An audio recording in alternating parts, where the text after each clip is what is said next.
Let's continue to talk through some of these regions. Let's go with the West here. Zaga up at the top, of course, giving them a lot of love. Talked up UConn a little bit as a team that maybe could, not really make a lot of noise, but maybe win a game or two. We talked about Alabama, maybe against Rutgers, and how you like that matchup for them if they do get by Notre Dame. But the question earlier that we did have, and keep them coming, Johnny Echo has another one here for you, but he did have a question earlier. Which team beats Duke? Which team, in your opinion, does beat Duke, or does anybody beat Duke? So this, honestly, that's why I mentioned Longwood. I really wish they would have been the 15, because that would have been, that prime. Every couple of years, Duke drops to a 15 seed, but I don't think Fullerton's going to be the team to do it. And I think in the second round, they are capable of handling Davidson or Michigan State. I think that the trouble comes for them in the Sweet 16 with a potential matchup looming against Texas Tech. Texas Tech's offense and shooting has been fairly brutal, but, Beard went on to Texas. His heir apparent, Coach Adams, took over and has done a phenomenal job. They have the defense, of course, and the guard play to pull off an upset over Duke and really make them uncomfortable. Duke doesn't necessarily like, playing in the ACC. They didn't have a lot of teams be physical with them, and that's exactly what Tech will do.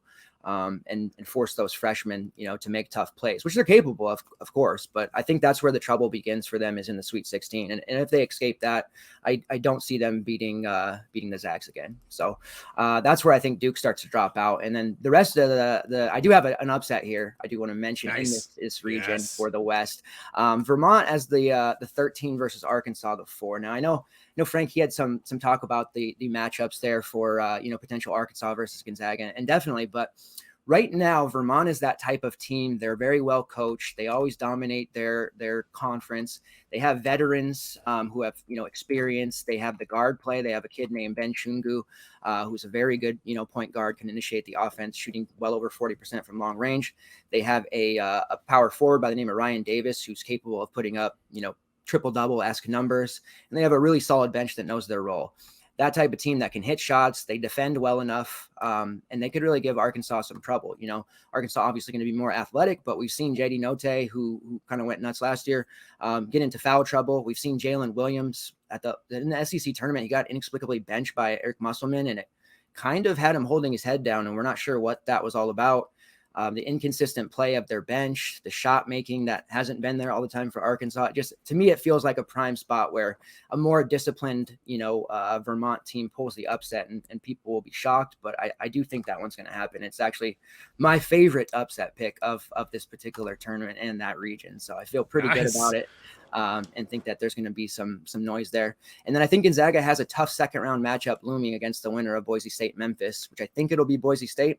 If they get past them, they're a really good defense, 1 through 5. They can make shots. They have a kid by the name of Mark Shaver. He's clutch. He's hit like 4 buzzer beaters this year.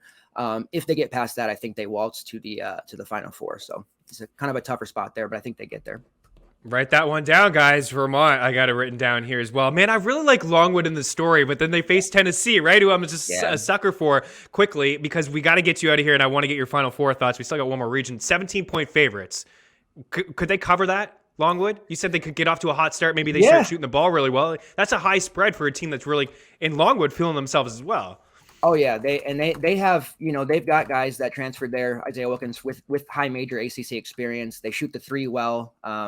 They've got a couple guys that are shooting well over 40%. So they could get hot easily. I think they could cover that and put it to like a 10 to 12 point type of game. So I do like it for sure.